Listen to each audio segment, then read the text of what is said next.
പാമ്പിനെ പേടിച്ച് പൊളിഞ്ഞു വീഴാറായ ഷെഡിൽ താമസിച്ചിരുന്ന അമ്മ ഇനി സ്നേഹവീടിന്റെ തണലിലേക്ക്.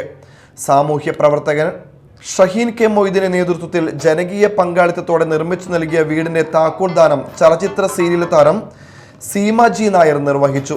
പുല്ലൂറ്റ് വീട്ടി നന്ദകുമാർ റോഡിൽ തനിച്ചു താമസിച്ചിരുന്ന പഴമ്പള്ളത്ത് വിമല ഇഴജന്തുക്കളെ ഭയന്നാണ് കഴിഞ്ഞിരുന്നത്. വിവാഹം കഴിക്കാത്ത ഇവരുടെ സഹോദരൻ മരണപ്പെട്ടിരുന്നു. സാമൂഹ്യ പ്രവർത്തകൻ ഷഹീൻ കെ മൊയ്തീനാണ് ഇവരുടെ ദുരവസ്ഥ പുറം ലോകത്തെ അറിയിച്ചത്. വാർഡ് കൗൺസിലർ PN വിനയചന്ദ്രന്റെ നേതൃത്വത്തിൽ നടന്ന വീടിന്റെ നിർമ്മാണ പ്രവർത്തനങ്ങൾ വേഗത്തിൽ പൂർത്തീകരിച്ചു. താക്കോൽദാന ചടങ്ങിൽ കൗൺസിലർ PN വിനയചന്ദ്രൻ അധ്യക്ഷത വഹിച്ചു.